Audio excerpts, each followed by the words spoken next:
Let's go live button, which means we've got to wait for the stream to fire up all across the fruited plains of the internet before we go ahead and get started. It looks like YouTube is warming up. Let's make sure that it sounds alive and well.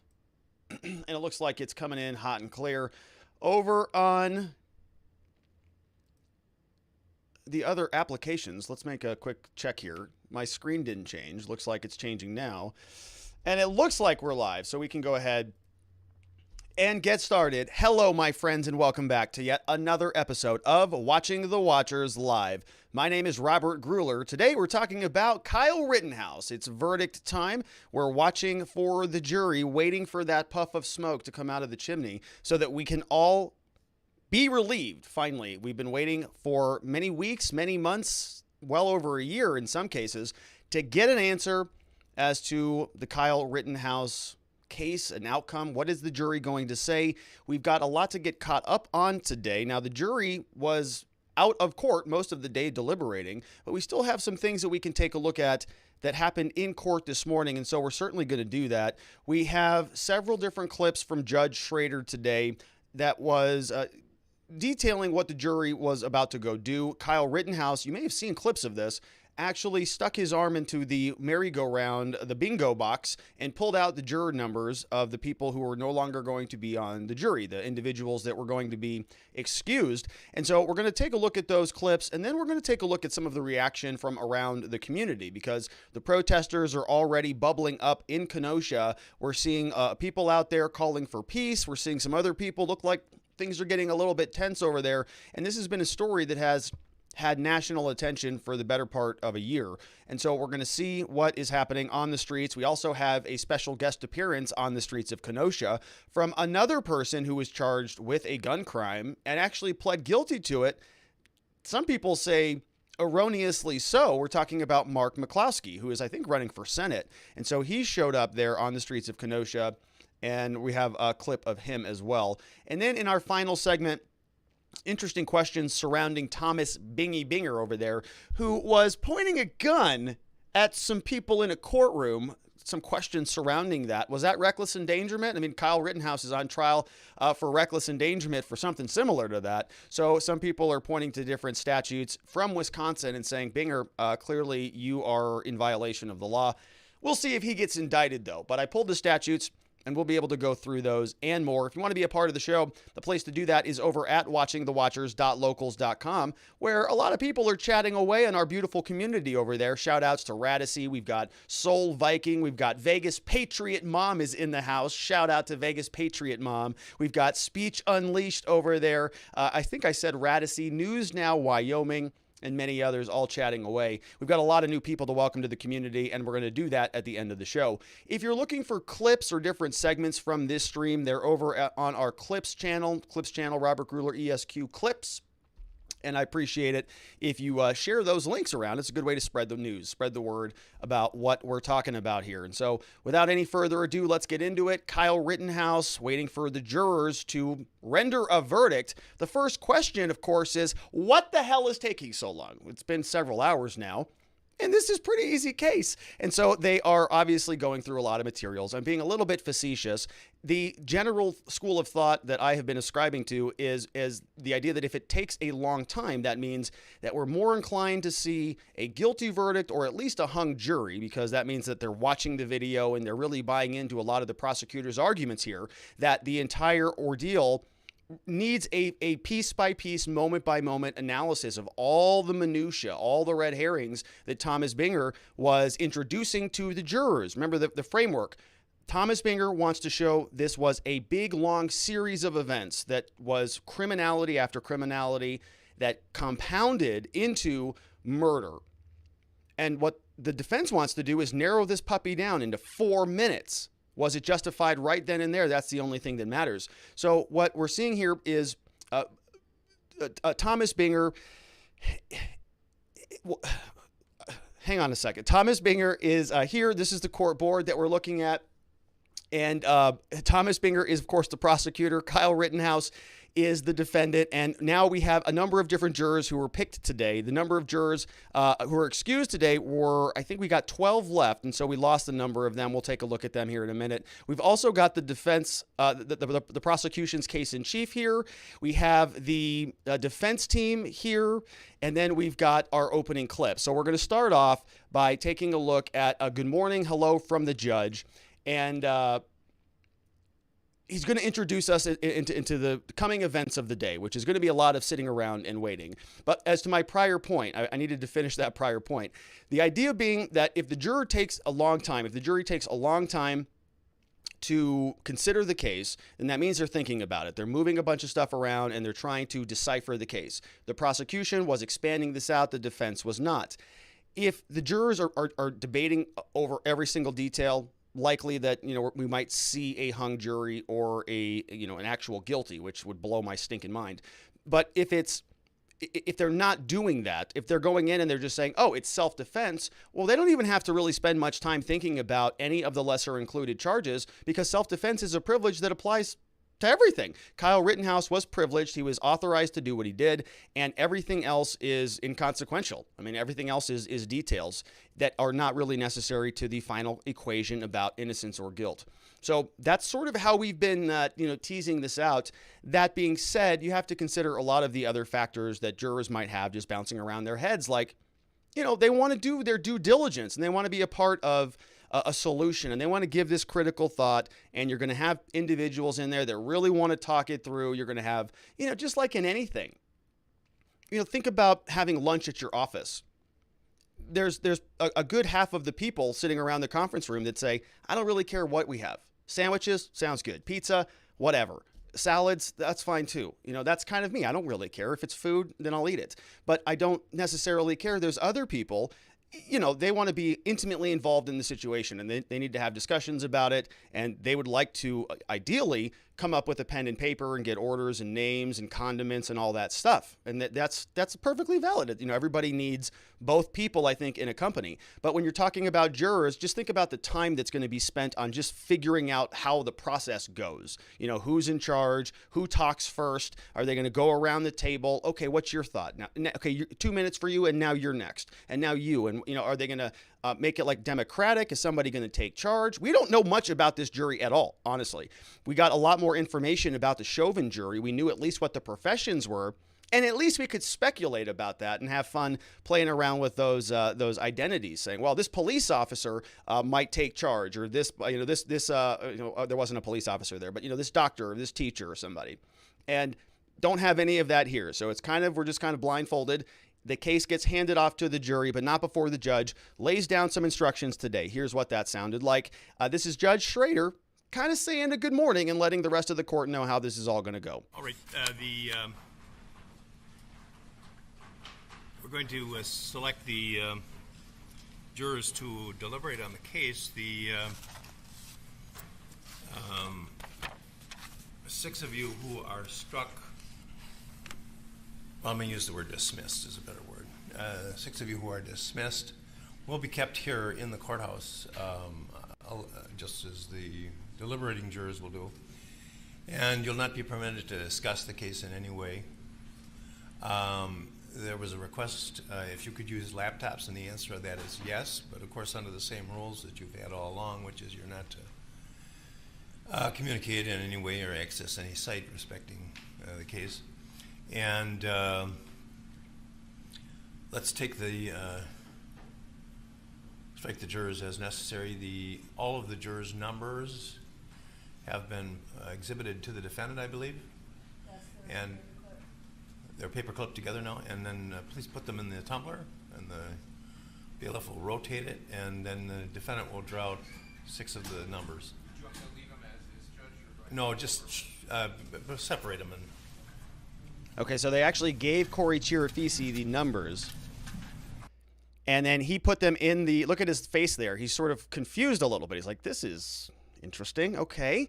And it is interesting. That's not something that I've ever seen before, that the defendant actually reaches in there and draws his own alternates, basically selecting his own jurors because he's pulling the people who are about to get booted. And so, curious, interesting. Now, oftentimes, the courts will sort of handle this for you. They'll, the judge will, take care of this. But I have heard, I've never done this personally, but I have heard of one attorney friend of mine told me, much more practiced attorney, somebody who's been practicing a lot longer than I have. She said that she asked at one session like this, where they were picking the alternates, to actually open up and see the other numbers, because she didn't think that the judge wrote them all on there accurately. And so she went up and said, I want to see them, open them up. And, that's and of course they were all there, thankfully, but this is how skeptical some attorneys can be. So this judge was very proactive, just turned it right over to Corey, says, look, I wrote, numbers 1 through 18 on there, and examine them if you'd like. Make sure you can show them to the prosecution, to Kyle, and then all of those are going to be put up in there, and then Kyle himself is going to pick it. Probably because the judge, at some point in his career, got asked by a defense attorney like my friend, who walked up and said, I don't believe you, which has kind of been the catchphrase of this entire trial. Sorry, Thomas, I don't believe you. So they actually gave Corey the opportunity to inspect the little numbers on there before he dumped them into the tumbler. So then we take it over. Kyle Rittenhouse now is actually going to reach his arm in there and pick it out. So the court clerk is sealing that puppy up. It'll be the jurors who will be dismissed. One spin. You see that? Check, see if anything got stuck, she said. Okay, move off to the side behind you so that we can see Kyle. We're going to get a camera change.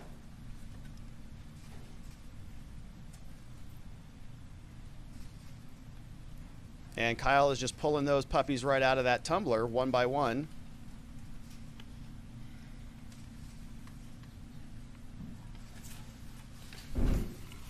Which is just a surreal thing to watch. He's sort of picking his fate right now. I mean, it might be a fun game if you're at a carnival or a circus, but not when you've got a couple decades of prison hanging out.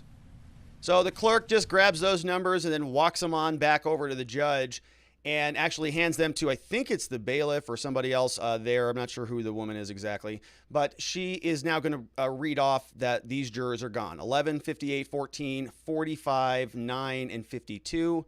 So that's 6. Yeah, we had 2 that got booted previously, making that 8. That leaves us 12 for the total of 20. Here is that clip from court today. As I call your number, you please stand up. Number 11. Number 58. Number 14. Number 45. Number 9. And number 52. And then if you'll follow the bailiff into the back room. Follow the bailiff. Now, I see several people in the chat have won bingo, and that's congratulations on that. Yeah, I won also myself. I won also when I was playing earlier, too. We're all winners here, everybody. It's the new America. It's 2021. Don't offend anybody. We're all winners. So that is Judge Schroeder now. He is now going to be sending off those jurors. So the other jurors, the people who remain on the island, they get up, they go into deliberate, and the judge is now, I think we've got about 2 minutes of Judge Schroeder, who's going to talk to the final juror saying, hey, well, look, we appreciate you being here. You've been outstanding. Sorry you're not going to be able to be involved in this decision, but you never know. Something might, happen, and we might need to call you back. So this is Judge Schroeder, kind of the last thing we hear from the judge today. So let's listen in. And Shakespeare wrote, parting, as they say, is such sweet sorrow. You've been wonderful jurors, and we couldn't have asked for a higher quality jury, better jurors, more attentive jurors, more prompt jurors. And it is, with this. And then when you take them up, you can take that up too. There have been rare instances, sometimes in cases you'd recognize by their importance, where jurors have been restored to the jury after having been dismissed. So that is conceivable that would happen in this case. It's not likely, but it's quite unlikely, but it's possible.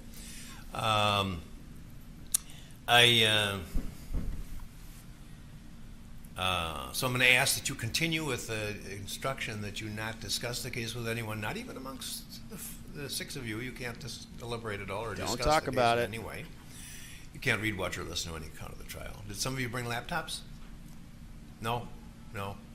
Well, I feel badly about that because I had a jury some years ago that was just in a similar situation, and the extra jurors were all they had to watch was daytime TV, and I'm afraid I can't even arrange that for you. Oh, no. But I don't know. Maybe there was something about some movies or something, wasn't there? I hope they appeal to everyone. Laura, I don't know. Becky's gone this morning. Well, anyway, we'll see what we can do to give you some kind of entertainment. And but in the meantime, please adhere to those rules, and you will be. We're not going to sequester anybody or anything at this particular point. So, and I hope that they have a comfortable place arranged. I understand they do. Hang tight. So, any questions? Yes, ma'am. Are we allowed to get our belongings? Yes, in fact, I'm having the bailiff escort you up there now, and while you're there, you're not to have any conversation with the other jurors, okay? Anything else? Okay, fine. Thank you very much. All right, so it sounds like they're going to hang tight. Judge is going to, keep them around, but they're not going to be part of the deliberations with the rest of the winners of the selection. And so you heard the judge there. His voice sounds a little bit off, doesn't he? I think he might be getting a little sick or a little bit tired. It is early in the morning, of course, and so sometimes your voice loosens up throughout the day. I know mine does. But he did sound a little bit different than normal. And I listen to this stuff pretty close so I can hear him in my ear ball right here in the side of my head. And so he sounds a little bit different today, sort of like he's a little bit congested, has a little bit of that tense voice to some amount. So we saw that. Now we have more happening. So that was Judge Schroeder. Judge Schroeder, of course, excused the jurors. The jurors are going to deliberate for however long it takes until we get a verdict. And then we'll get some notice about that. If they actually do come back and render a verdict, somebody scream at me in the chat or come throw something at me so that we can cut over to that. But I'm doubtful that we will. They're probably going to be wrapping up for the day and come back tomorrow. Last I heard, the judge was going to poll them and sort of ask them, how close are you to a verdict? If they are close, then they may just continue to go throughout the night. But if they're not close, they may just decide to break and come back fresh tomorrow morning. So we'll continue to follow that. Of course, I appreciate you subscribing, sticking around the channel as we cover Kyle Rittenhouse's verdict and many more. There's a lot of criminal law coming down the pike very soon. All right, and so now that we have an understanding of what is taking place in the courtroom, we have to take a look at what's happening outside the courtroom. In Kenosha, we have protests are already starting to bubble up. We have some scenes that look like this. We can take a quick snapshot of some of the names on the signs. We see here 2 dead in Kenosha. We see this gentleman down here in the bottom left with a picture of, that looks like Rosenbaum. We have Justice for the Victim, somebody from the Rainbow Push Coalition. We have somebody holding a sign that says Heroes on it in this top left that it looks like has Anthony Huber on it and Joseph Rosenbaum. Same images over here. RefuseFascism.org says, in the name of humanity, we refuse to accept a fascist America. Okay, so must be compatriots of their comrades. BLM and Antifa, somebody has here with an American sign, American flag hat on, says BLM and Antifa are here to intimidate, I think is what her sign says. We have Killer Kyle must not go free. This is from refusefascism.org. So sounds like that's the name of the organization that I guess printed these signs for these people, all wearing masks, which is very convenient, except this guy. And then we have more of the same signs, heroes, heroes, heroes. Anthony Huber and Joseph Rosenbaum were just, just a couple of guys who were not up to no good. They were up to good, according to this narrative. So here is what that scene looked like from Kenosha.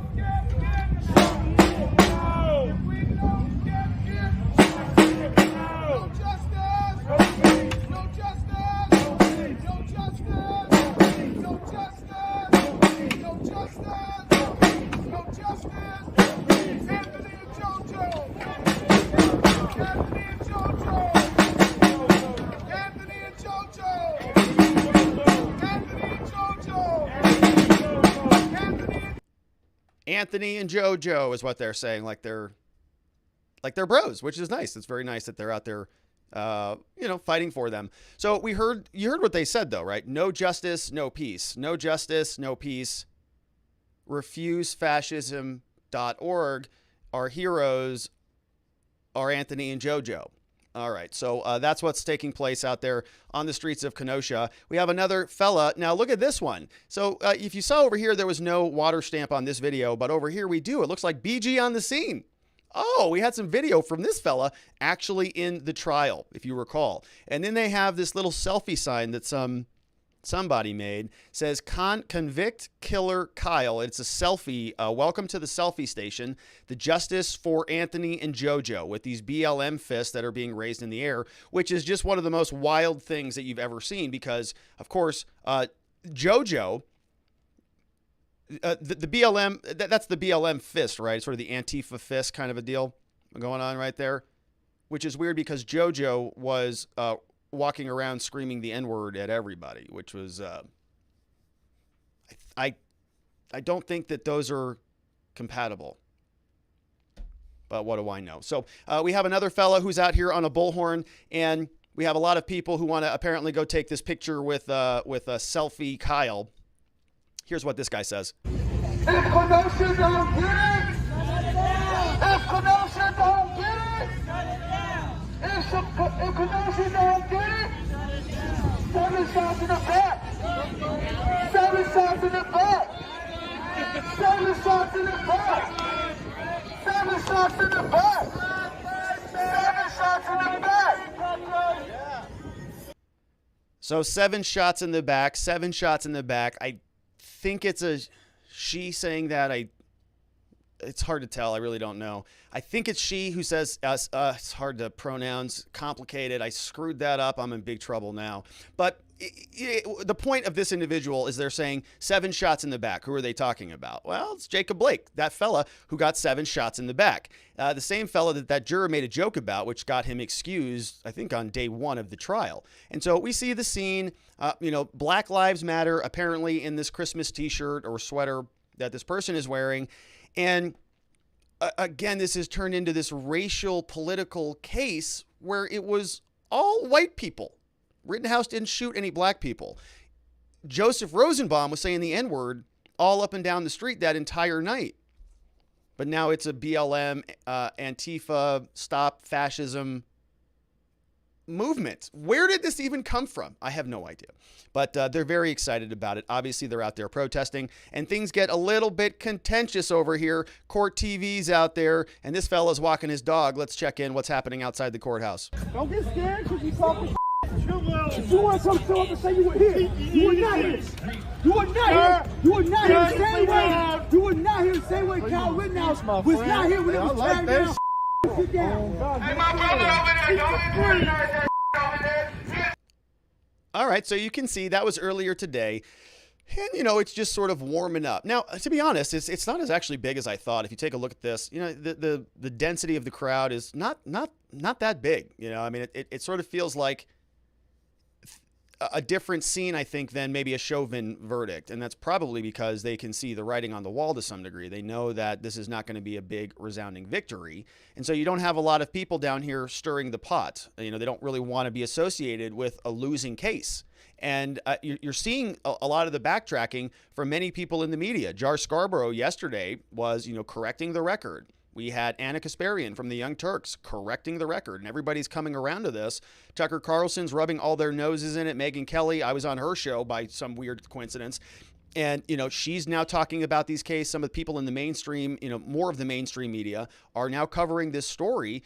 And so they're not there, right? They're not actually there. I mean, we've got a couple cameras, but it's not that big media circus fest every day dripping all over, New York Times and MSNBC about Chauvin murdered, a black person, and therefore Donald Trump needs to be eviscerated. It's just not the same thing. It's a different political environment. Arguably, this whole thing never would have happened in this political environment. It was something that was manifested out of the need to continue a political narrative on the back of a 17-year-old kid. He's the scapegoat. They needed a story to run with in August of 2020 in the middle of an election cycle. That's all it was. Now, not so useful. Unfortunately, their wreckage has caused a lot of damage in the wake.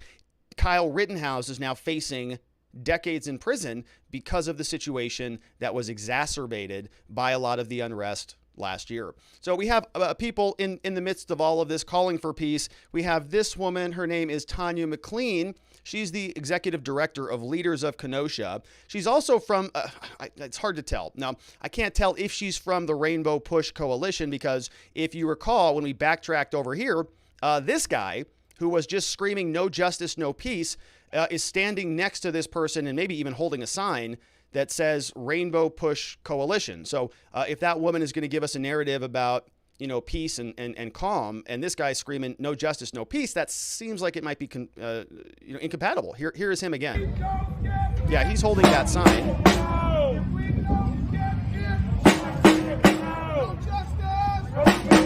Okay, so the camera's going to pan back over. No justice. He's saying no justice. Okay. So now we've got that. Now we have his name and or his identity. Now let's take a look at who this person is and see what she's asking for, because it seems like she's part of the same organization, the Rainbow Push Coalition. And we saw here, Tanya McLean, Spectrum News said, despite a divide, one common hope was for no violence following a verdict. So she says, as we await the impending verdict of the Rittenhouse, we as Kenosha activists call for peace, as we always have. Executive Director of the Leaders of Kenosha. Let's see what she says. As we await the impending verdict of the Rittenhouse trial, we as Kenosha activists call for peace as we always have. We vow to continue to prioritize the safety of our community. We denounce those who feel emboldened by the murders of Anthony and JoJo. Okay, so, look, she may actually not be from this Rainbow Push Coalition. I don't know. It's hard to tell. According to this organization, Spectrum News, they're saying she's a director of Leaders of Kenosha. So maybe it's just bad positioning. But, calling for peace, while the organization whose sign you're standing in front of is saying no justice, no peace. So it's sort of a mixed message there. But we heard from her. Now, we had another special guest appearance from Mark McCloskey. Remember the McCloskeys? They were also caught up in the summer of unrest, and they were charged with crimes for pointing their guns at protesters who broke through their community gate and actually smashed a gate down and then sort of came upon their mansion and were getting aggressive with them. And so they went and they got guns. I think the female McCloskey, the wife, she had a gun that was inoperable. He grabbed some sort of, I think it was an AR style, rifle. And they went out there and they dissuaded or discouraged the protesters from coming upon their property. Then we had, I believe her name was Kim Gardner, the prosecutor, charged them with offenses, and he pled guilty to the whole thing. Walked in, pled guilty to a misdemeanor. I think he paid a $1,500 fine or something like that. And the whole case went to bed. Turns out he's running for Senate now. So as somebody who is the recipient of very aggressive prosecutions, trying to stop people from protecting themselves with their own weapons or their own firearms, self-defense, is now no longer popular. And so you're seeing different prosecutors from different parts of the country go after individuals. We saw it here with Rittenhouse. We saw it over in, where were they from? Georgia, I think. Missouri. They're from Missouri, where Kim Gardner was now charging them. So Mark McCloskey, he's running for Senate. He shows up in Kenosha. Here's what he had to say today. Support people's rights to defend themselves. Absolutely. And what do you expect to happen today? I suspect we'll get a verdict today. And what do you think that verdict is going to be? Well, I don't know. We haven't been in there to hear all the evidence. From what we understand and from what I've seen, I'm hoping for an acquittal on all counts. Mm-hmm. And are you going to be out here all day, or what are your plans while you're in Kenosha? We're going to be out here until we get a verdict, I suspect. All right. Any thoughts over here? What's your relationship? I have no relationship. I'm just an American citizen. I'm Mark McCloskey from St. Louis, and we're just here to support people that exercise their Second Amendment rights and defend themselves, particularly when the government abdicates that duty and fails to protect its citizens. We've got programs to defund the police all over the place, but if you defund the police and the government is not there to protect the citizens have to protect themselves. All right, so that was Mark McCloskey, and I think that's his wife over there. She didn't say much, but she joined him, of course. Now he's running for Senate, so a little bit of camera time and, fighting for, I think, a good cause that people have a right to defend themselves against people that are trying to kill you or trying to break into your property, which is where the situation with the McCloskeys was going. And we saw a lot of this. They used the Second Amendment, and they got punished for it. They got indicted. They got charged with crimes. Same thing happening with Kyle Rittenhouse. And so these two now are joining forces, which, of course, is a good thing. We have another clip from this gentleman. This guy is just a random guy. Fox had him. Let's see what he had to say from Fox News Digital. He's walking around. Here was his take on the case. I'm here to support Kyle Rittenhouse because I'm a constitutionalist. I believe that he is here. He defended himself. I believe all this is a popular opinion. It's all a popular opinion. And I watched the video 50 million times. Yeah. The man slipped and he defended himself. I wouldn't even run on a person. I wouldn't even run up on a person with a knife. Why would you run on a person? Yes, I get that. He's 17, shouldn't have been out there. I get that. But he defended himself. Why run up on somebody with their gun? It's a good point, my friend. And just like him, you and I also watched the video about 50 million times. The jurors watched it for about 50 million times. And it's a pretty clear, cut and dry case. And so I think that Parish Nation over here had a good take on that. We've all seen it. Why would you be chasing after somebody with a gun? So more reactions now. The White House kind of got asked about this today. Jen Psaki is recovered now from COVID. Glad she's doing better. She's back in charge. I know some people in the chat will be happy about that. She is delivering the good news, the press briefings from the Biden administration to the rest of us, America. Here's what she had to say about this when she was asked about Rittenhouse earlier today. And then just something tied to an ongoing court case. Why did President Biden suggest that Kyle Rittenhouse on trial in Kenosha is a white supremacist? So, Peter, what I'm not going to speak to right now is anything about an ongoing trial, nor the president's past comments. What I can reiterate for you is the president's view that we shouldn't have, broadly speaking, vigilantes patrolling our communities with assault weapons. We shouldn't have opportunists corrupting peaceful protests by rioting and burning down the communities they claim to represent anywhere in the country. Let's see if we can pick up that volume just a smidge here. As you know, closing arguments in this particular case, which I'm not speaking to, I'm just making broad comments about his own view. There's an ongoing trial.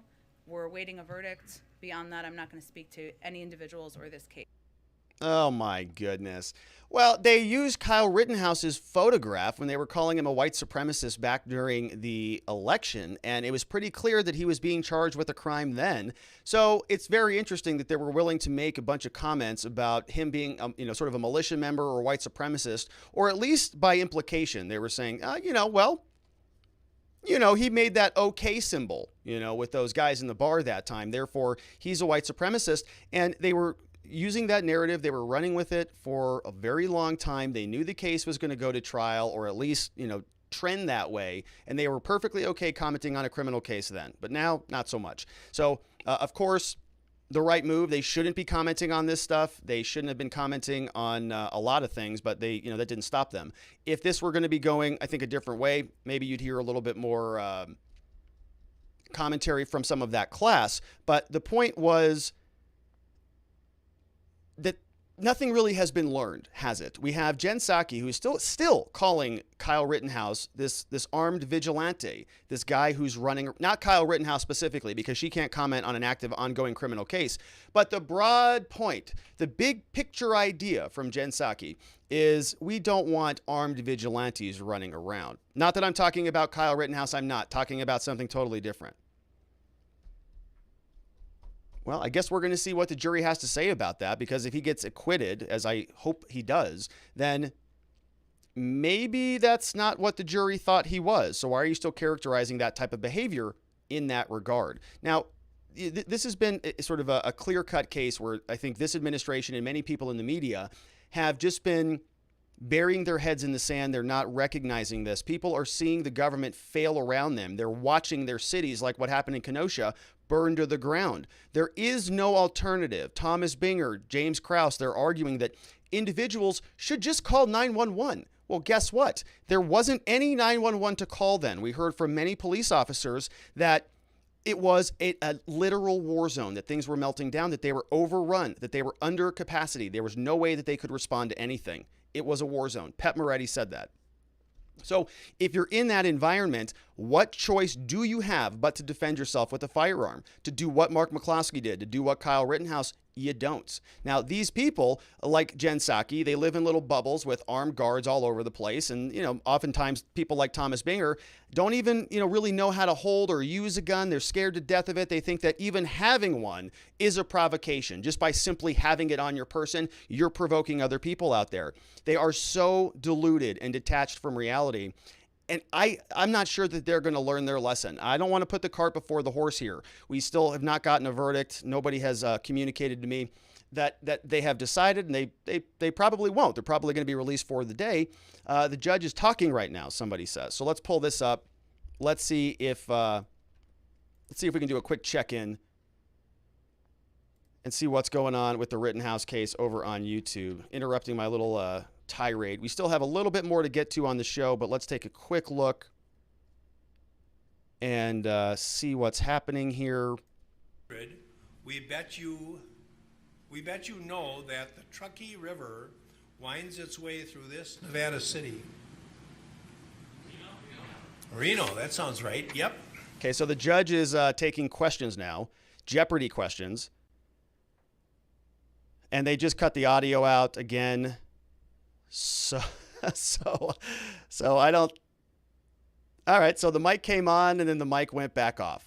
So now we can't hear anything again.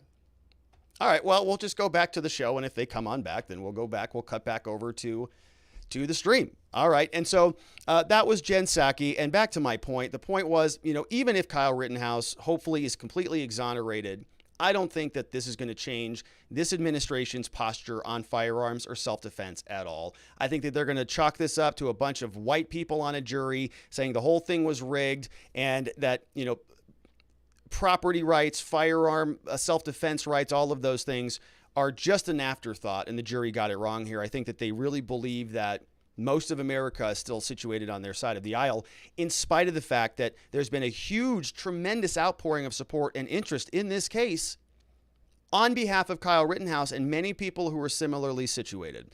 Okay, and so that was Jen Psaki and many other people out there in the media talking about Kyle Rittenhouse. We've got one final segment that we've got to get to. Let me swap my screen back up here.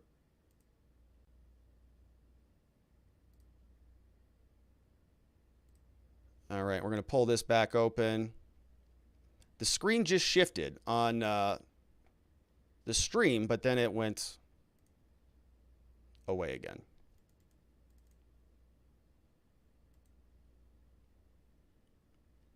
All right, let's take a quick look while this is loading up. All right, Jen Psaki, we played her already. So let's go on into our next segment. And, oh, this is right.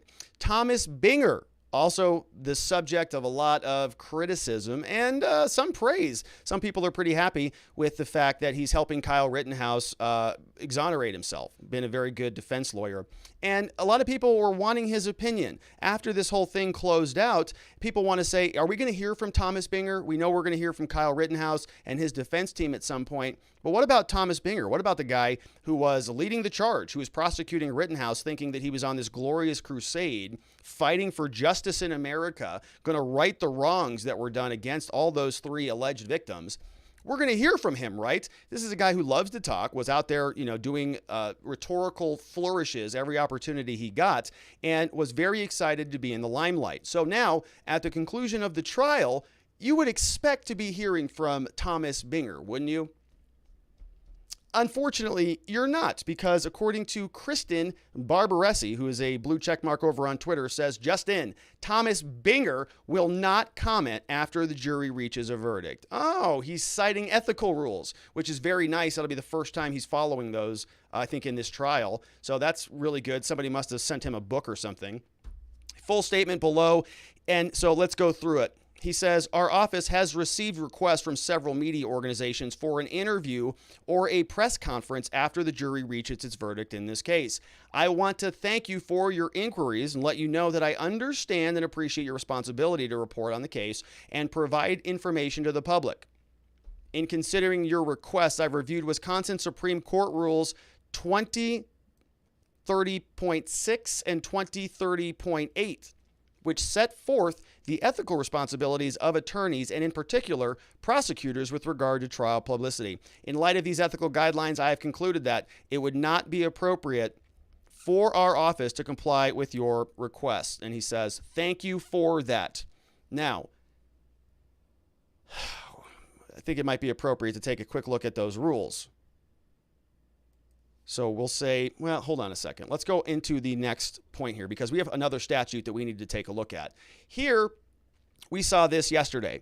Thomas Binger, in his closing arguments, also grabbed that AR and held it up and pointed it at some individuals. These are two pictures that we took from the actual courtroom. You can see Thomas Binger here with the firearm on his right shoulder, sort of sloppily placed there. Finger is actually on the trigger. Everybody knows this is not a good thing to be doing. It's called trigger discipline, even though he had these two detectives that you can see seated here.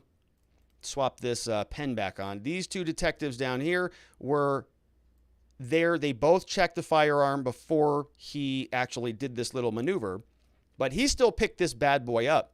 And we can't see exactly at whom or where he is pointing the firearm, but we do know it's kind of sort of in the direction of some people. You can see this fella over here is kind of in the line of sight, watching it being pointed that direction.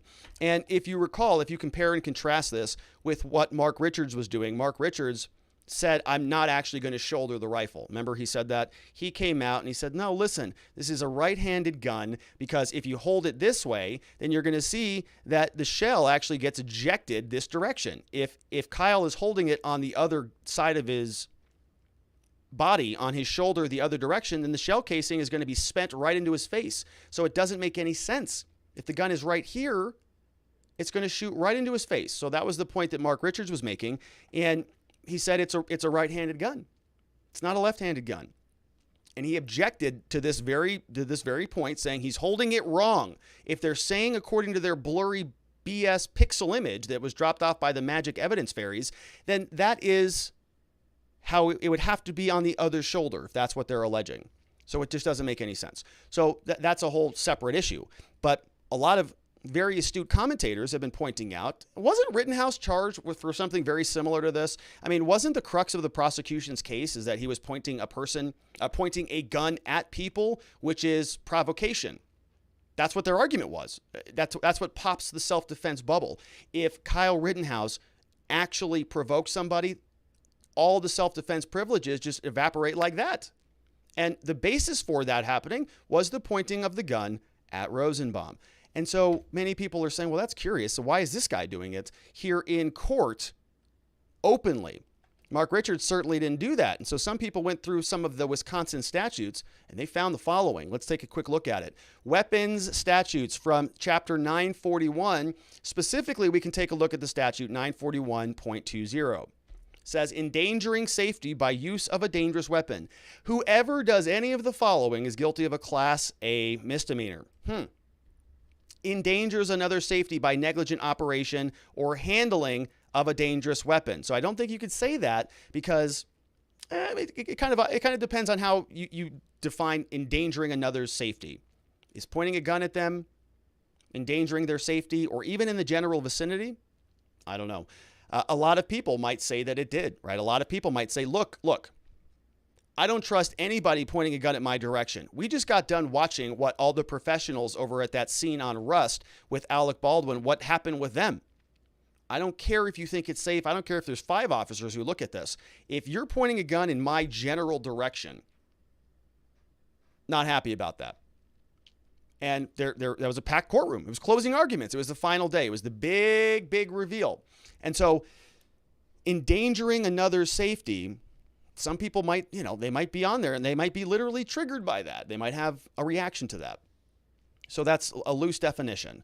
Also, under subsection B, operates or goes armed with a firearm while they're under the influence of an intoxicant. I doubt that's true. Probably not under the influence of drugs or anything. We have BM, which is operates or goes armed with a firearm while there's a restricted controlled substance, and they identify a bunch of these. So THC, marijuana, that type of stuff. Then we have subsection C, says except as provided in sub 1M, which is down here. So we're going to take a look at this part of the statute in a second. Says intentionally points a firearm at or towards another, toward another. Ooh, so then you can get very mincy with those words. You might not actually point it at somebody, but you might point it kind of towards them. Off a little bit. Not directly at that person, but if you slipped like Joseph Rosenbaum and your finger was on the trigger like Alec Baldwin, well then maybe you fire off the gun and kill somebody like Anthony Huber. Or a juror who's sitting there in the jury panel. So it's toward. Well, it kind of sounds like it might fit in there. And listen, the reason why you can be kind of crappy with this, right? Kind of essy about this is because they are... Uh-oh. Do you hear that? Let's check the audio. I heard a noise. Let's check the court session. Uh-oh, judge is coming back. No audio on my end. Here it comes.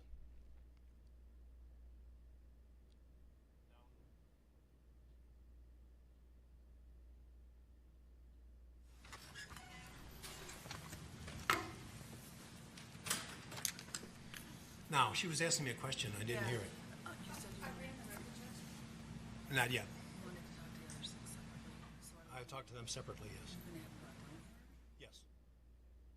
Judge saying he's talking to people separately. Audio is coming in and out. All right. By the way, while we're waiting for the jury to come down, the media, somebody asked from the media, and I have no idea who, inquired about the method of selection of those to be struck from the jury just now, this afternoon, this morning. That's been the practice in this court for, I'm going to say 20 years at least that I've been doing that, that the defendant in a criminal case is the one who makes the selections from the tumbler as to the jurors to be dismissed. So.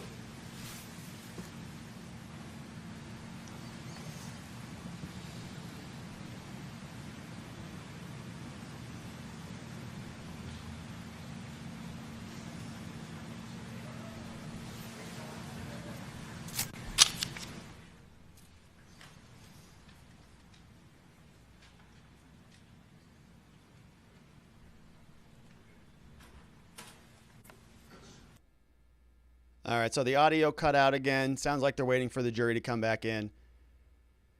Thomas Binger is cracking jokes. They're all laughing. They're all smiling. Wonder what that's about. So it doesn't sound like there's a verdict. They're waiting for the jurors to come back. The judge might poll them. Let's see. Just in case.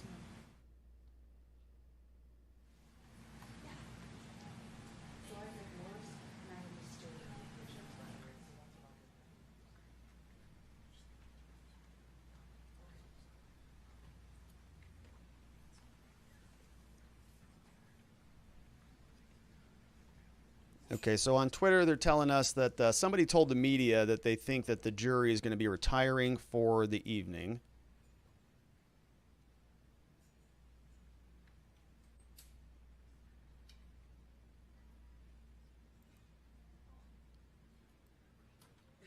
While we're waiting, we can take a look at this image.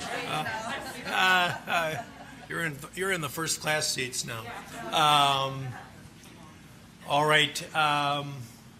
I understand that you wish to break for the evening, which is certainly your prerogative. You're in charge at this particular point. And I also understand that I was told that I'm not clear on whether you decided you wanted to come back at 9 or if that was conveyed to you that that's what we wanted. but I'm going to take a vote just to make sure. How many want to report at 9? Okay. That makes it easy. And so we're going to break for the evening. Now, you're in deliberation, and the rules are the same as they were before, with the additional provision that you can't talk with anybody about the case, even if all 12 of you by happenstance end up at the same place, a bowling alley or a restaurant or something. You're not allowed to talk about the case, even with all 12. And when you get here in the morning, if you come a little early or somebody's late, and there are 11 of you or 10 of you or whatever, you can't talk about the case. The only way you can talk about the case, any aspect of the case, is when all 12 of you are together in the jury room. So please keep that in mind. Don't read, watch, or listen to any account of the trial. No talking with anybody who's not involved in the trial. Any question, anybody? All right, thank you very much, and have a wonderful evening. All right. Oh, man. Well, so it sounds like nothing's going to happen tonight. They're going to go home, and they're going to come back tomorrow, and they're going to have to pick up all of where they left off. Let's make sure, before we cut out of here, let's make sure that they're done.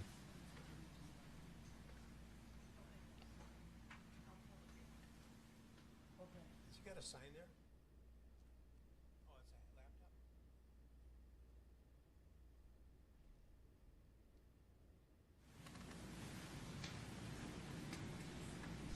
a laptop? No. Come on up. I can't see it. I'm sure it's so fine, but let's just make sure. A little closer. You're all right. I'm here. Have no fear. It's just my news guild, the newspaper I work for. So Okay, thanks. I'll make sure it doesn't come back. No, it's all right. I just want to make sure there are rules about it, and you seem to be in compliance, so don't worry about it. Okay. All right, so he was no reason to apologize. He was looking at his laptop. Broke the rules. Okay. And now I will be talking now with the alternates. And they're on their way up, I assume? Yeah. Down wherever they're coming from. We got a caller. So if Oh, you're ready. call her and tell her, yeah. So the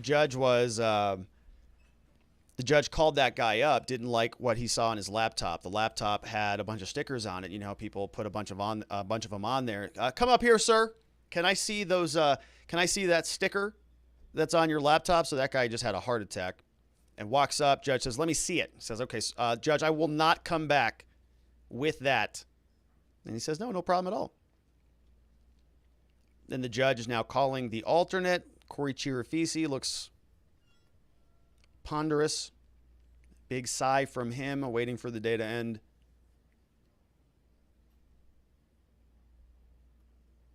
So we'll wait for those alternate jurors to come back. The judge will give them probably the same talk. Hey, you guys are also excused. Also got to come back tomorrow. Also, don't talk about the case.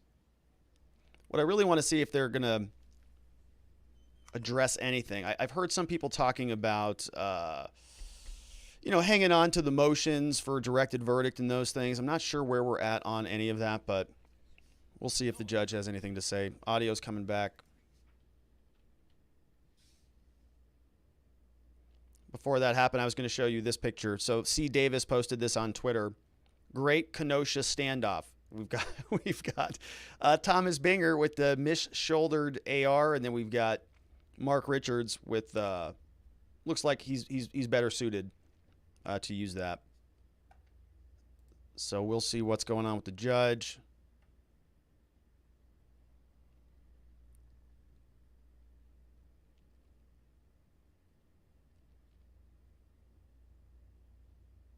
Yeah, so still no audio here.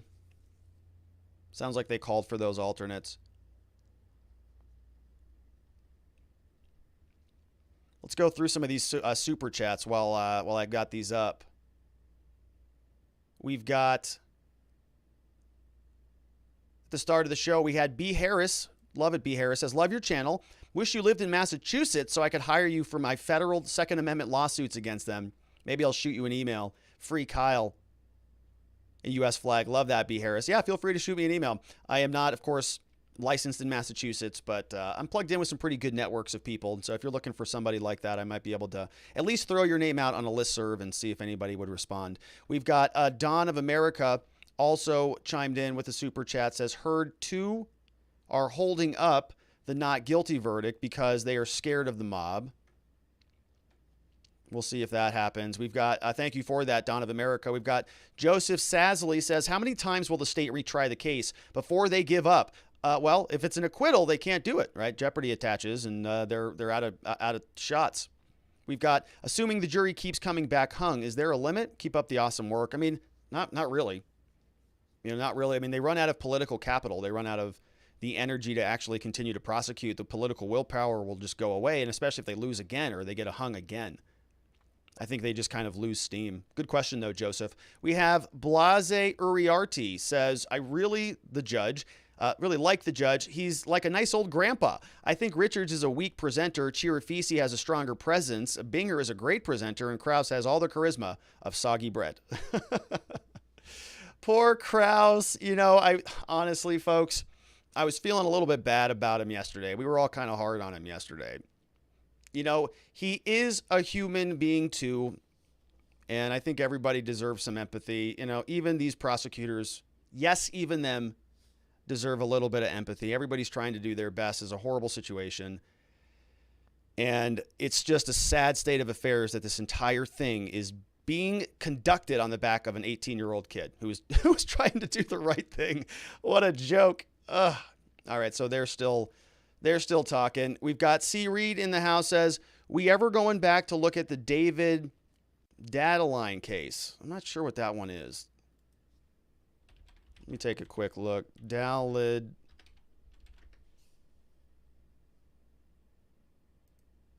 California-based Center for Medical Progress, anti-abortion activist. Release videos showing Planned Parenthood, dropped criminal charges in Texas, criminal charges in California. Interesting. On appeal, I'll have to take a look at this. So there's no audio. Come on, Judge. Turn it on.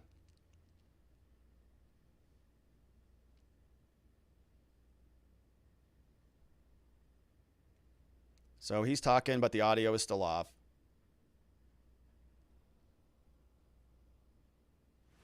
There it goes. Yeah, that'd be really frightening.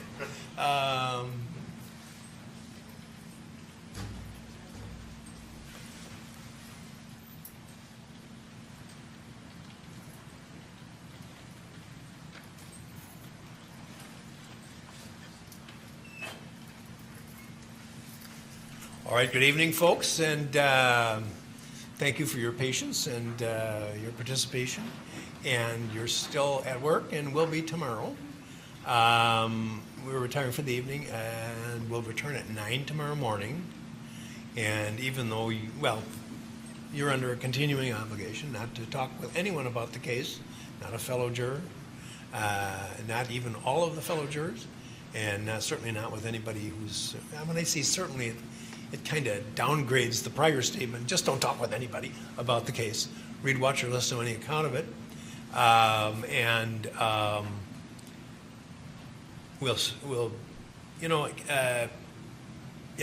We'll start at 9 a.m. Any questions, anybody? You can bring stuff, Judge? Oh, yes, thank you for saying that. You're welcome to bring something. If you want to bring a laptop or some other device. Obviously, nothing that you would use to access anything about the case. You already know that. But if you want to bring a movie or something like that, or whatever device would entertain you, I have stored here. Oh, is a movie recommendation? Probably several thousand Jeopardy questions. Oh, Jeopardy questions. Seriously, if you want them, send down and I'll get them to you. All right? Anybody else? Any questions, I mean? All right. Thank you. Have a wonderful evening. All right.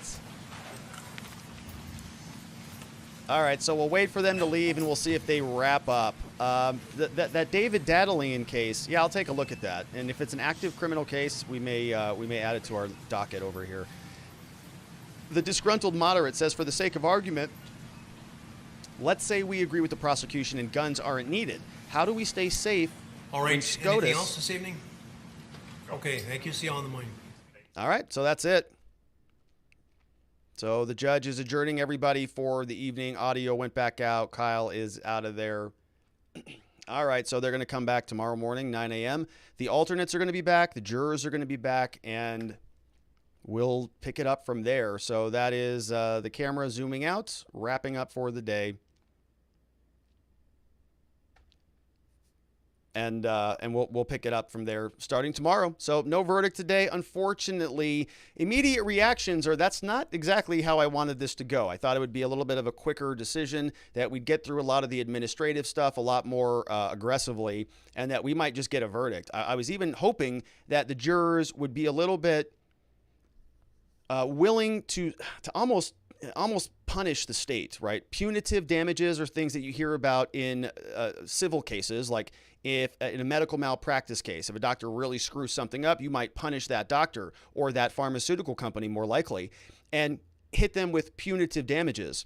Here, we don't really have anything like that. You can't really punish the government in a criminal case. You could if you were suing them civilly, but in this case, the way that oftentimes the jury will punish the government is with a quick verdict and with just not guilties across the board because they're dissatisfied with what the prosecutors did. They're all disgusted by what was presented, and they want to come out and just lay a heavy hand down.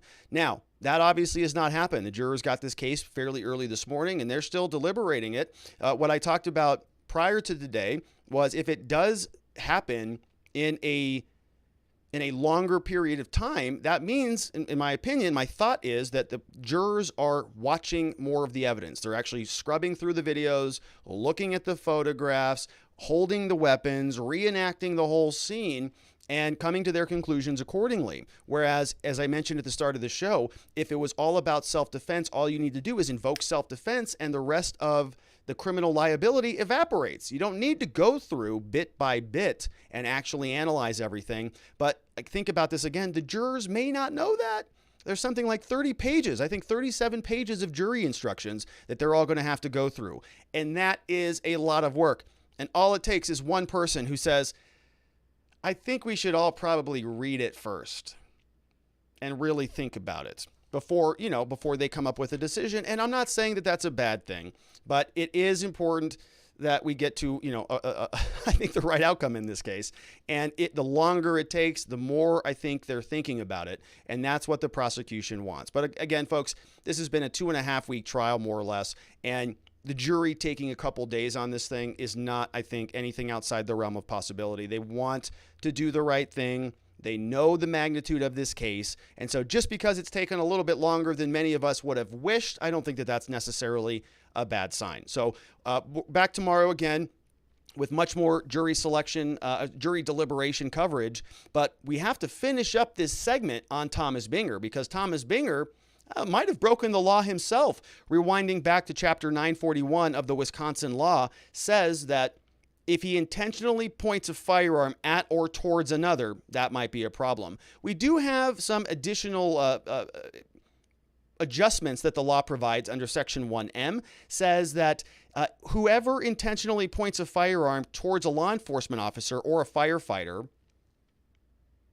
or anybody acting in official capacity like other fellow officers, it's going to aggravate this. It's going to actually make this more severe. It's going to turn it from a misdemeanor, as we can see here, a Class A misdemeanor if you're charged under subsection 1, all the way up to a Class H felony. So it's an aggravating factor. If you point a gun at a random person on the street, it's a misdemeanor. But if that random person on the street is not a random person, it's a police officer or a firefighter, aggravation. So it will then turn it up into a much more serious offense. So if Thomas Binger was doing that towards anybody in the courtroom that was a police officer or somebody who was an official person, might be a problem. We also can see that we have some judicial notes, some historical notes about how to interpret that statute. The mental element of the offense under subsection 1 is changed from reckless to criminal negligence. And so this means if the defendant acts recklessly, then the conduct is prohibited by a different section. So if you thought that Thomas Binger was being reckless, you'd look at 941.30. But if you thought it was just criminal negligence, then it would be in this current subsection. So you have to sort of, gauge what you think about that. Pointing a firearm, he says, is not a lesser included offense. A jury instruction about shooting into a building, that doesn't apply. Police officers, now I think this is important, right? Many people might say that Thomas Binger is privileged. He can point the gun at whoever he wants. He's right in the middle of a trial. And this says police officers, which is not obviously what he is, but he is somebody who is sort of a credentialed officer of the court.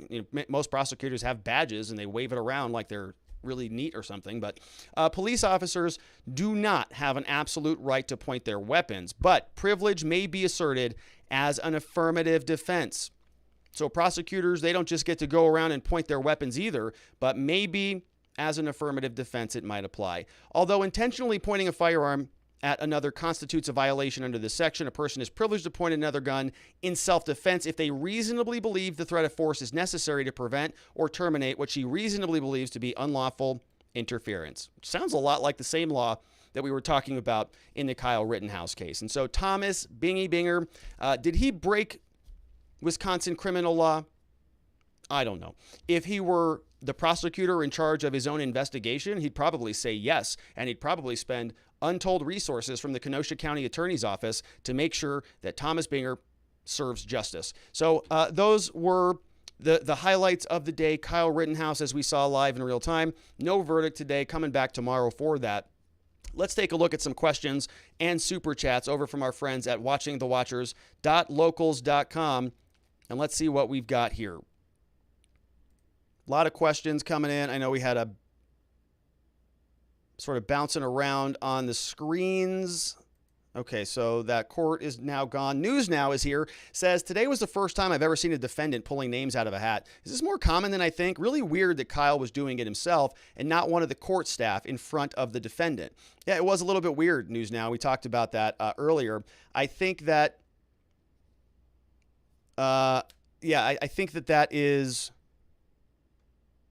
a little bit of an aberration here in this court, but the process itself is not an aberration. Just the way this court did it, it's a little bit weird. Just Cows says, Rob, how are you feeling with deliberation time? Is the jury allowed to leave court after today? So we just saw that, Just. Yeah, I think it's a little bit, I was hopeful for a quick verdict, but obviously that's not going to happen. So yeah, they're going to go home, rest up, and come on back tomorrow. News Now says, I must admit I'm scared for Kyle. Had a conversation with my mom yesterday about the trial. She's adamant that she would convict because he shouldn't have been there. Shouldn't have had a gun. She doesn't care that the law doesn't say that. That is a feeling she has and is unmovable. When we discuss what the law actually is, she kept going back to feelings. I'm afraid of even one of those people on the jury. It's a good point there, News Now. Keep working on your mother. If prosecution knew the identity of Jump Kick Man but withheld it from the defense, would that be a Brady violation? One of the charges directly relates to that guy. Yeah, it would, because that would preclude the defense from investigating that portion of the case and building a defense. That guy might provide information that could make or break their case, and without knowing who it is, they don't have that opportunity. Vientikis says, I spent the day watching Arbery, posted a synopsis over on Locals. You should all take a look and a moment to join at watchingthewatchers.locals.com. Thanks, Vientikis. It appears McMichaels will be testifying tomorrow. I wonder how many people will be paying attention to that while waiting for a verdict. Well, we might actually change gears and start covering Arbery and may pay close attention to that. So thanks for the summation there, Vientikis. Major says, Rob, the only thing this jury is debating is the fallout for what decision they make and the threats made to their safety and livelihoods. Not the case. This is not justice, according to Major. I'm sure there is a lot of that pressure coming down to bear on everybody. No doubt about it. I feel pressure. Did you when that judge came on the screen, did everybody's heart just go a little bit of a twitter, a little bit of flutter, a little, okay, here it comes. It's coming. Isn't that an interesting feeling? Thunder 7 says, looks like it might be a hung jury. That's okay. Kyle will take that. Not a complete exoneration, but anyone who looked at the videos knows he acted in self-defense. The lunatic left mob media have lied about Kyle since day one, tainted many people who know nothing about the case. Thanks to you, I know what happened. Hung jury is a mistrial, right? And you said before that the state won't retry the case. Still believe that, Rob? So I'm not sure that I've said that the state won't retry the case. I think it's probably unlikely, given the evidence that we saw. But, listen, man, I wouldn't put it past a gung-ho prosecutor like Thomas Binger to pick this up and try it again. I mean, you saw him and James Krause. This is their passion project. This is their entire basis for existence at the current moment, and they're taking it personally. So if they had an opportunity, if they had DA Mike Gravely, who gave him the green light, do you think that they would do it? Probably. News Now says, time for guesses. What do you think the chances are if it's a hung jury? Does Kyle hire a different attorney? Probably likely. Former LEO says, whenever I saw a bunch of Antifa fists, I used a marker to draw a male object in their hands. He said you probably won't read the rest of this, which is a good, an astute observation. Law Medic says, internal informants at the courthouse stated there are 3 jurors that are reluctant to make a decision due to docking and possibly future implications on their lives. Well, that's not a good thing. That's not how this system is supposed to work. It's not supposed to be a situation where whoever has the bigger muscles wins the outcome of a criminal trial. That's lunacy. Pronoun Police says, until you properly affirm vaguely gendered individuals with proper pronouns, you're going to be required to do 20 extra pull-ups per day in the gym. You know, that's not even a punishment, Pronoun Police. I can do that, no problem. I'm happy about that. We have another one from Hyper Patriot. Says, I was thinking yesterday, what are your thoughts about the defense not calling Kyle's mom or dad or any character witnesses? Would that have helped with the jury? You know, probably not. I mean, I don't think it's relevant, honestly, to the facts of the case. I think by allowing the prosecution to make this case about a bunch of other stuff, that was a mistake. All this character witness stuff, you know, Aunt Huber, allowing this to sort of spiral into all of this was conflating the issues, which is why I was opposed to Kyle Rittenhouse taking the stand, because he takes the stand and now we can talk about a whole slew of a bunch of different stuff, different things that are not really relevant to the issue of self-defense. But they give Binger and the government this opportunity to cut again, to death by 1,000 cuts. And so if you just keep giving them more stuff to feed off of, if you bring up Kyle's mom and Kyle's dad and they say, oh, so you knew that he was running around with a gun and you knew that he didn't have a driver's license and you authorized him to go to Kenosha? What kind of a psycho parent are you? Right? And just put them on trial and gives them more to latch onto. They do not want to talk about 4 minutes. They want to talk about every other minute. Except those 4, because those 4 look really bad. Giving them the opportunity to have that conversation is not good strategically. Law Medic said, Judge sounded sick this morning. Yeah, I noticed that too, Law Medic. Hopefully he's doing okay. Kraus went to the clerk after the draw, most likely to verify the other numbers also from Law Medic.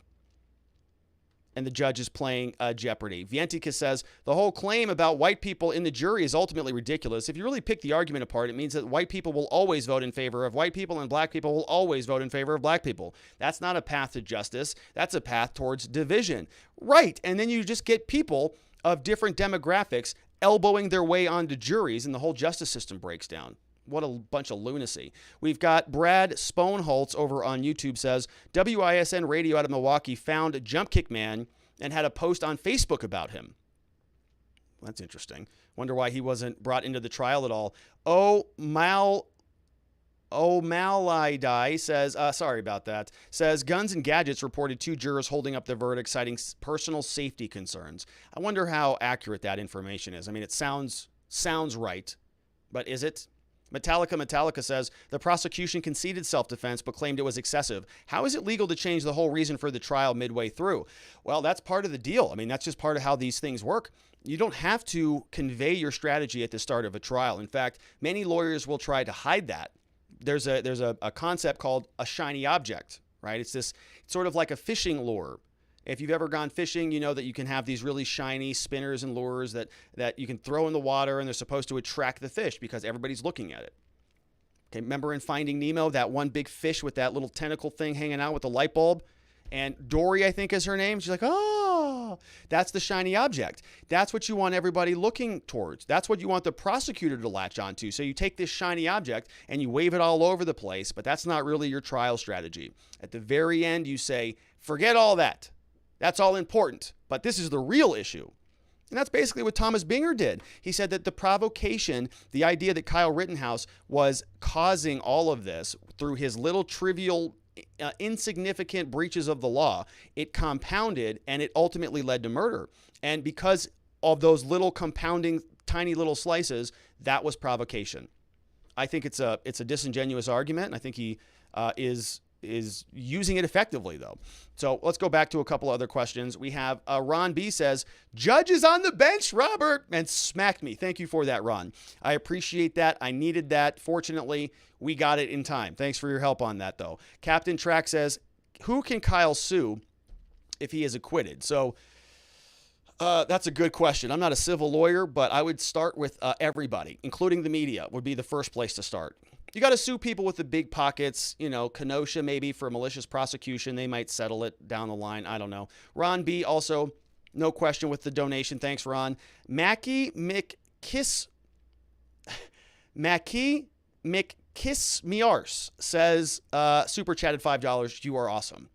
You're awesome, and that name is great, Mick McKissmiars. We have Jay with a donation, nice super chat with salts, a lot of salt shakers. Salt for days. And provided this goes the right way, you're going to have a lot of salt on your turkey for Thanksgiving turkey. Make sure you get your turkey salted up. There's a lot of it going around these days. Here we go, says, Def should have asked the jurors, how many of you thought to chase down and attack Binger when he pointed AR-15 at them? Clearly Napoleon was the aggressor. Yeah, sort of used that towards, he could have jabbed him about that. Well, the prosecutor here just did the exact same thing that Kyle Rittenhouse, or they're alleging Kyle Rittenhouse did. At least maybe for the reckless endangerment charge. Jennifer says, firearm safety number 1, always treat every firearm as if it is loaded. Number 2, always point it in a safe direction. Number 3, finger off the trigger unless you intend to fire, which is obvious. But Thomas Binger, that might be the first time he ever held a gun. Kind of looked like it. Rag Jr. says, how much do you think it affects the jury that people are already calling for riots if Kyle isn't found guilty? It probably has an effect. It's hard to put yourself in other people's shoes, but if I were a juror, it wouldn't affect me at all. I'd say, I have to do justice here. External consequences be damned. But that's sort of how I think. Other people are much more global citizens. Think about all the consequences and all of this, and their moral decision making is a little bit more malleable. I'm not saying one's better than the other. It's just a little bit more malleable, and they may think about all those external factors, whereas I wouldn't. So, like anything, you're going to see a big, broad range of people, which is what makes this so interesting. We have Kai Ranek says, from Canada, where we have no Second Amendment to protect us. Yeah, we still do in the United States for the foreseeable future. Miss America Mom 89 says, is it a bad thing that it's taking so long? I think it's less than ideal. I would have preferred that it had gone much more quickly, but of course it didn't. And it's not automatically a bad thing. I would have liked a very quick verdict, because if it was very quick, I think it would have been a not guilty across the board. Whereas a quick verdict with Chauvin, we're all like, that's a hard guilties across the board because it was so quick. In this case, there was a lot of video evidence, a lot of digital testimony, digital recordings, pixelated images, zooming in, zooming out, all sorts of different stuff going on. So the fact that this is taking a little bit longer is not a surprise. I don't think it's necessarily a bad thing. Independent Aquaman says, seen the movie Runaway Jury? No? Watch it. LOL. I have not seen it. Maybe I should watch it. Thanks for the recommendation. C. Reed says, just be careful on that David case. Big names seem to be implicating themselves with it. After Kamala got her rise on Willie Brown's staff. Flawless victory on that one, on that comment. I'll take a look at the case. We'll see. Penguin Man says, can the judge give a directed verdict if the jury is hung? Not for that reason. A judgment notwithstanding the verdict would have to be like, no reasonable jury could have come to the conclusion that they came to. And so he takes it away from them. And a hung jury is not that. It's a different type of remedy. Ben Tomlinson says, the risk of a rogue juror, according to Barnes, was because the defense only spent a day on jury selection, even though 30% of the population said they found Rittenhouse guilty, regardless of the facts. Yeah, I did see that. And I'm not sure how much more voir dire jury selection the judge would have allowed. The judge got them seated rapidly. Like what we saw with Chauvin was individual voir dire. Every single juror, we got to hear questions about where are you from, what do you do, teacher, school, mother, what'd you see in the news, all that stuff. We did not get that in this case. The judge just allowed them a handful of blanket questions, and then the judge picked them one by one. So, I'm not real sure if the judge's rules would have allowed for a very robust, very deep voir dire process. Okay, we've got Wolfgang Deo says, blame angry Banneling for all the injustices. We've got Your Pal says, maybe I'm odd, but I would be more afraid to convict in so clear-cut a case. What if I need to exercise self-defense at some point in the far future? Right, you might be on the hook. And so I think that that's a very astute observation. The jurors are going to say, what do I want to incentivize? Do I want to incentivize people defending property and trying to stop the destruction of a city, or do I want to incentivize rioters and looters and people who are causing mayhem and wreckage all around our society? Which one do I want to incentivize? My decision is going to tip the scale one way or the other. Which one do I want to pick? And I think that's why jurors are going to find the way that they find. New Digital Blue says, with the prosecution stance on you need a gun pointed at you to shoot in self-defense, how many cops would have to be put in jail for being attacked with a knife, bat, etc.?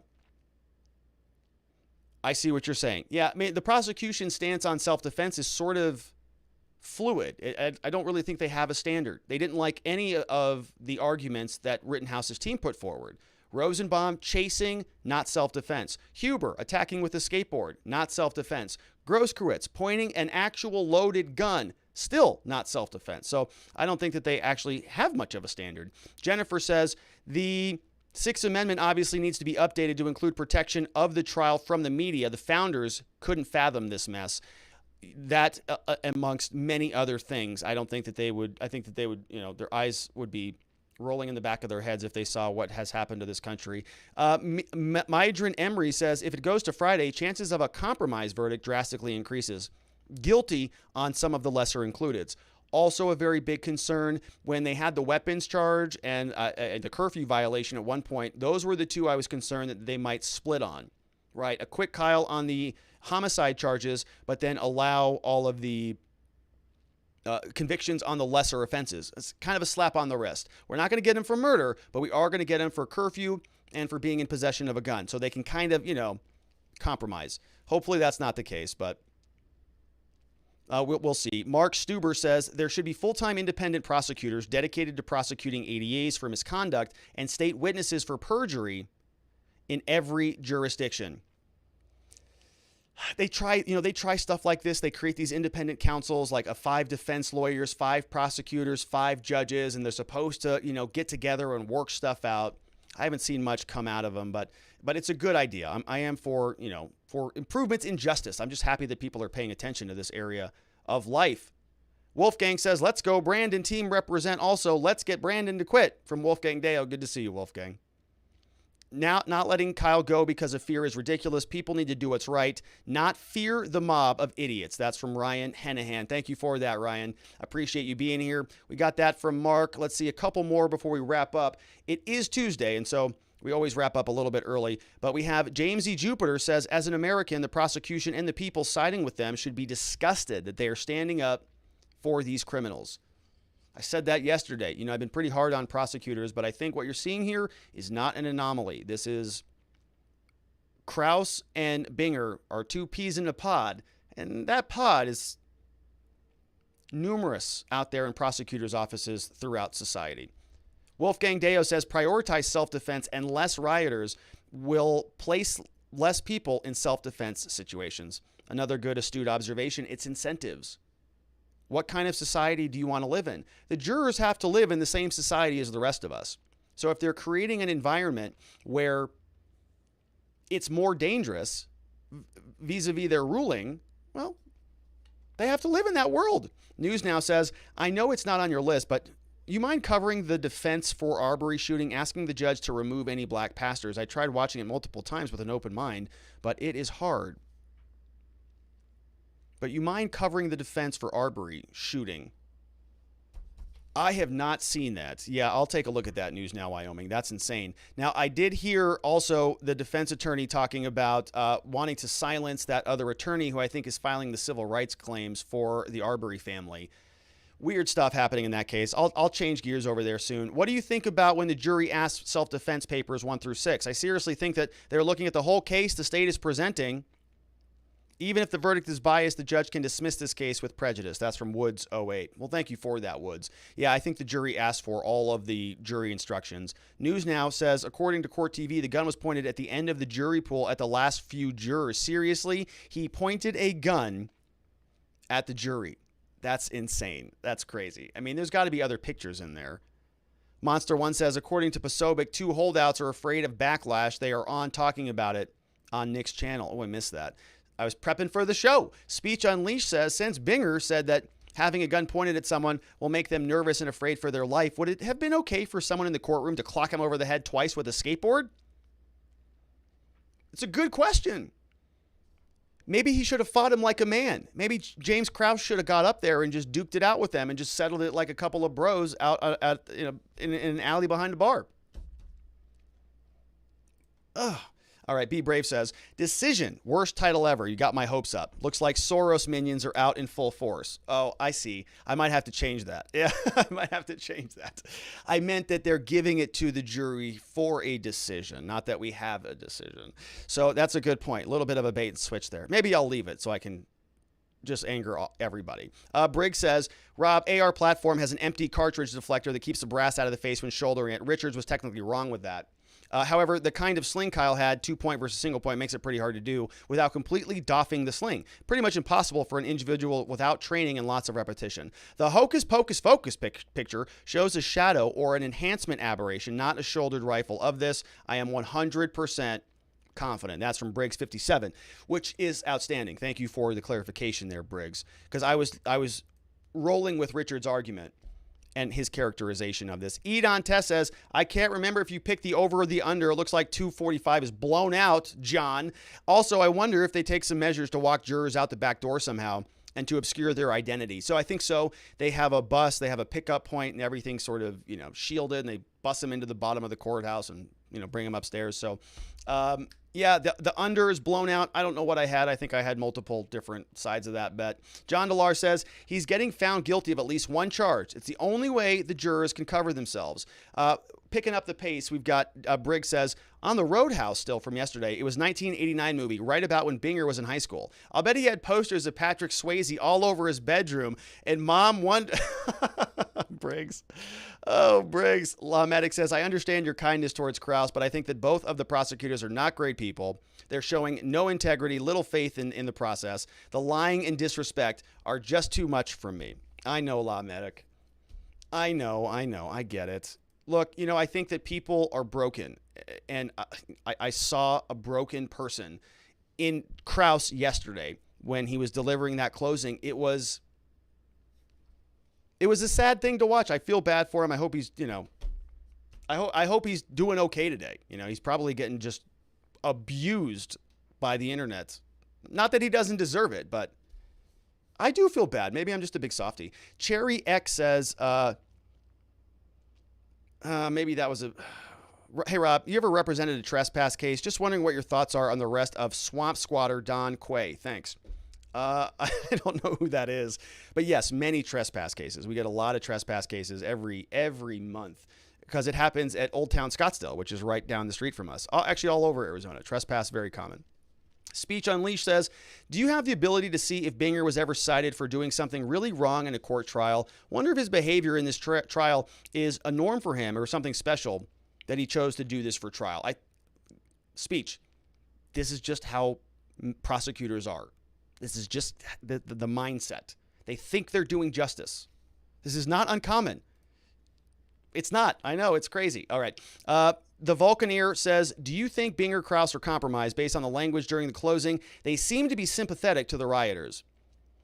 I don't know that they're compromised. I mean, I think that they're just genuine prosecutors who believe that they're fighting on the side of justice. So they've been puffed up for a year saying, you're doing the righteous thing by everybody in the media. Unfortunately, the facts didn't support them.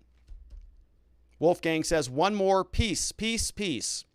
And Wolfgang says, jury holds until Friday for free lunch and for Jeopardy. They're having a great time. They're having fun. What do you want a verdict? We get the day off of work. We get free lunches, Asian food, by the way, according to the judge. And we also get to play Jeopardy with this nice old grandpa all day in court. We're not going anywhere. Sorry, Kyle. Taurus, no question, but with a nice donation. And we're going to have to wrap it up there, folks, because I got 1 minute left. If I missed you on locals, I apologize. We'll see if we can get those tomorrow. I'm going to do a separate Good Morning live stream tomorrow on locals. So come check that out, and we'll get through the rest of those questions if we have nothing else to talk about. I want to welcome a lot of new people to our community. I haven't updated this screen in a while. I apologize for that. We've been doing late streams, and I have now done it. So give me 1 quick minute. We've got Unsheathed. We've got Tucker Greb. We've got Tommy Nukes. We've got Phantasmagloria in the house. We've got Black Cat Meow. We've got Nick McLeod. We've got Dr. Brenton in the house. We've got T. Blakemore. We have Patriot Minute Welcome, Chris C123, Dr. Sammy D. We've got Pub Crawl Julie. Fluffles is in the house. Woods 08, saw him today. We've got Karaoke Princess. We've got Not the Great. We have Cora Coco Overton joined us. Transparency in the house. Miss Sin Lin. We have Desert Pirate shout out. We have BJR. We've got J Boat. And that's just on the first page, my friends. I'm so grateful and humbled. We have DC Jen in the house. We've got David Orndorff. We've got Drew Johan. Nice Tea. We have Miles Breeden. We've got Time Lord Stu, Tester 22T, OG Rawl. We've got Coronis Adair, the next unicorn. Jack Solier in the house. The next unicorn. Official Glitch, DeBiff, Custodes, PNEW, Robert Emery, Chip Von Shoulder, Paralaw. We've got Crime Junkie Jekka. We've got Future Freedom Now, Briggs 57 in the house, Gecko Man, PWS, MKAZ, CPO Forever, and of course, D. Delsby. And woo! We've got a lot of new people over at watchingthewatchers.locals.com. We're having a ton of fun. We've got a monthly locals meetup coming up in December. I'm going to get a date on that soon enough, and I'll tell you when that is, but I hope you can join us. We're building a community over there where we're sharing information and getting to know people by names and faces and connecting, because we know that as the world is sort of, going through difficult times all around us, the thing that really keeps us all grounded is community.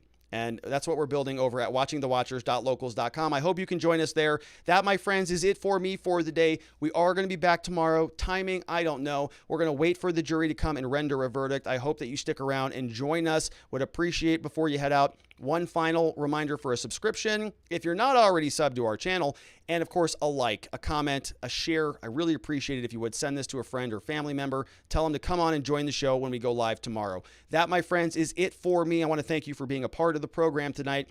Everybody, have a tremendous evening. Sleep very well. I'll see you right back here tomorrow. Bye-bye.